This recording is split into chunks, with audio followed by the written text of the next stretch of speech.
Baik, selamat malam Bapak Muhammad Kadafi selaku dosen pengampu dari mata kuliah Strategic Business Pariwisata. Saya Etna Raisa sebagai moderator dari presentasi kali ini untuk ujian akhir semester 5. Perkenalkan teman-teman saya, ada Claudia Vanessa.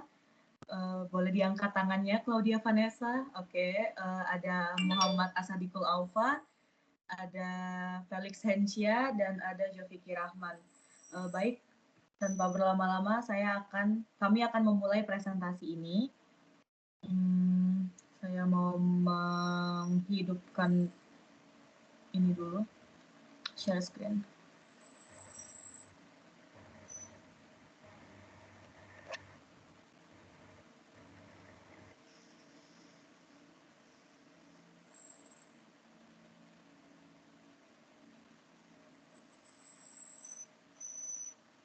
Ada ke-share nggak?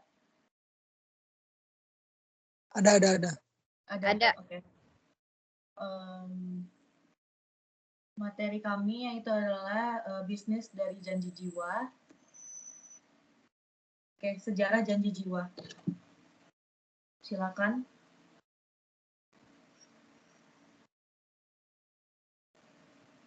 Oke, baik. Pada sejarah Janji Jiwa itu, yang pertama adalah Janji Jiwa adalah di mana kedai kopi asli Indonesia, yang di mana itu diampu oleh PT Luna Bogan Narayan, yang di mana didirikan pertama kali oleh Billy Kurniawan, yaitu selaku business owner di ITC Kuningan pada tahun 2018. Dan juga sebelumnya PT Luna Bogan Narayan juga telah sukses dalam membangun brand bisnis minuman Pink Thai Tea dan Go Mango, yang dimana merupakan suatu minuman khas Thailand yang sudah memiliki banyak cabang di berbagai wilayah sejak tahun 2017. Next. Nah, Janji Jiwa itu sendiri yang dimana mengadopsi konsep fresh to cup, yang dimana mereka itu memiliki pilihan kopi lokal Indonesia dengan penyajian yang trending dan tetap menghadirkan produk-produk klasik bercita rasa. Kopi adalah janji dari suatu perusahaan Janji Jiwa. Nah, yang dimana untuk menjaga kualitas dari mutu Janji Jiwa tersebut, mereka memakai biji yang dibeli langsung dari petani serta diproses secara teliti, dan juga memanggang biji kopi tersebut dengan standar internasional oleh roaster yang berkompeten sehingga menjamin cita rasa dan konsisten yang saat diminum. Dan juga dengan pengalaman lebih dari 1 dekade, Janji Jiwa juga berhasil menemukan cara untuk menghasilkan produk-produk berkualitas dengan harga yang terjangkau. Okay, next. Nah, oke, sekarang masuk ke strategi dari produk Janji Jiwa. Nah, biasanya strategi yang digunakan oleh Janji Jiwa tersebut, yang pertama adalah sistem waralaba atau franchise, yang dimana mereka memiliki sistem atau menggunakan sistem yang menggunakan waralaba atau sistem yang jarang digunakan oleh perusahaan-perusahaan lain.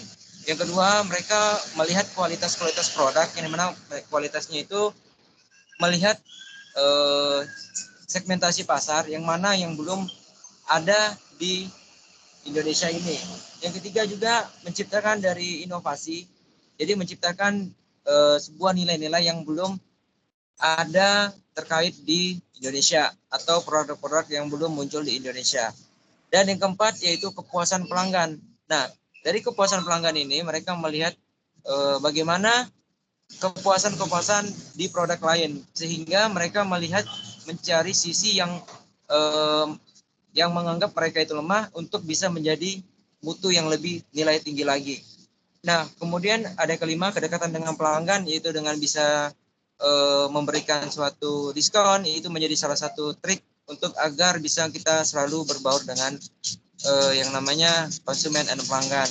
Dan juga yang keenam, tema dan image. Yang mana tema dan image itu mengarah kepada desain dari suatu produk tersebut. Oke, next.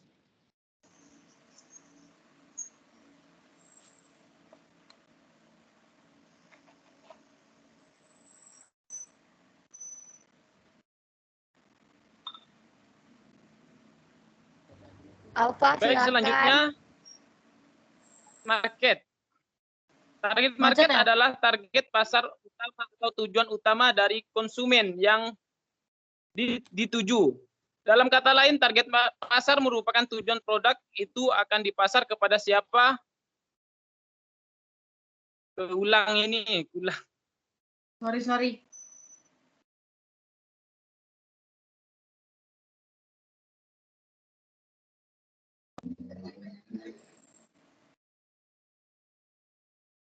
Target market, saya ulang, target market adalah target pasar utama atau tujuan utama dari konsumen yang dituju. Dalam kata lain, target pasar merupakan tujuan produk itu akan dipasar kepada siapa saja sesuai dengan bobot dan spesifikasi yang dimiliki oleh produk itu sendiri. Di sini target pasar tersebut merupakan hal utama yang benar-benar tidak bisa dilewatkan. Jika bisa diibaratkan, target tersebut adalah siapa yang akan membeli dan menggunakan produk dari bisnis. Hal ini sangat penting untuk menentukan kelanjutan produk tersebut. Oleh karenanya perlu untuk mengetahui target yang dituju sebelum menentukan desain, harga, dan lainnya dari sebuah target market. Next.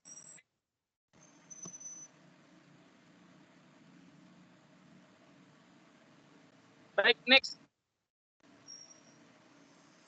Udah lagi. Mungkin macet di kamu, Alfa. Ini udah next. Baik, selanjutnya target market, kafe janji jiwa. Bisnis kedai kopi menjadi suatu ranah usaha yang banyak diketahui oleh banyak orang. Semakin banyak brand baru bermunculan, persaingan otomatis semakin ketat. Pada akhirnya masing-masing pemain kembali dituntut untuk berinovasi agar tetap mendapat konsumen loyal.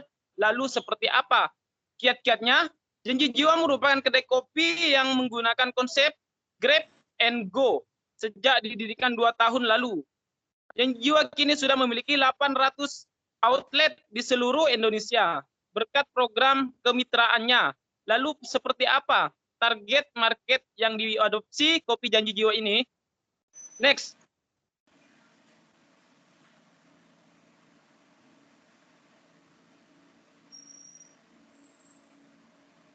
Target market kafe Janji Jiwa. Dari hasil penelusuran, target pasar kopi Janji Jiwa itu lebih kepada konsumen dari kalangan kaum muda. Hal ini karena faktor tempat yang nyaman, pelayanan yang ramah, dan faktor yang rasa yang enak, di mana banyak varian, faktor nama menu yang unik dijadikan ada ketertarikan untuk minat beli konsumen. Di samping itu, faktor harga yang cukup terjangkau, kemasan dengan desain kreatif serta menarik. Selain itu ditemukan juga adanya faktor pribadi, sosial, dan psikologis menjadi salah satu faktor ketertarikan minat kembali minuman kopi kekinian di kalangan muda. Baik, mungkin itu saja dan akan dilanjutkan oleh teman saya yang lainnya. Baik, terima kasih kepada teman saya Alfa. Sekarang saya akan membahas tentang price atau harga. Dari data yang saya dapatkan, berikut harga menu Janji Jiwa, yaitu harganya mulai dari 15 sampai 20.000 ke atas. Janji Jiwa juga bukan Janji Jiwa bukan memberikan menu kopi aja, minuman aja, tetapi juga ada menu barunya itu adalah Jiwa Toast atau biasa kita kenal dengan sandwichnya Janji Jiwa. Janji Jiwa banyak banget sangat banyak outletnya di Indonesia, termasuk di Batam dan di Jambi pun ada gitu. Jadi harga franchise buat Janji Jiwa itu sekitar 100 sampai 150 sampai dengan 200 juta itu untuk keseluruhannya. Tapi kalau hanya untuk paket franchise-nya aja itu 85 juta untuk lisensi.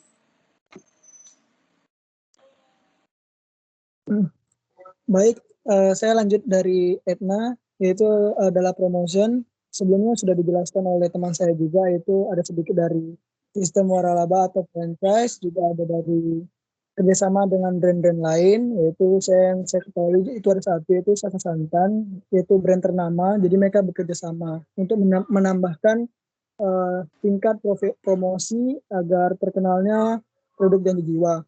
Di sini bisa dilihat strategi pemasaran yang dilakukan Janji Jiwa itu tidak di televisi, radio, ataupun surat kabar ya, tapi melalui media sosial, website, dan iklan-iklan seperti yang ada contohnya itu ada iklan yang pertama dan yang kedua, ketiga ada Instagram, keempat ada GrabFood, terus yang kelima itu ada sistem Grab and Go juga sudah dijelaskan oleh teman saya Alfa. Terus di sini mereka juga memakai media yang digunakan yaitu namanya KOL, di mana opinion leader dan influencer juga banyak mengikuti ini.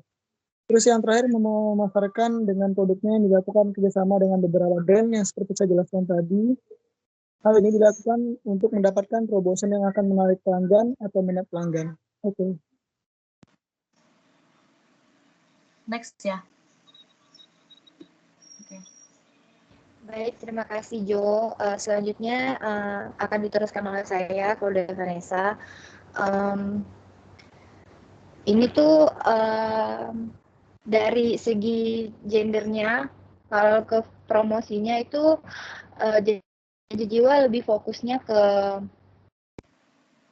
cewek ya. Terus dari umur 14 sampai 20 tahun. Terus kalau lokasinya itu Janji Jiwa tuh udah sekitar kurang lebih punya 800 outlet di seluruh Indonesia. Next.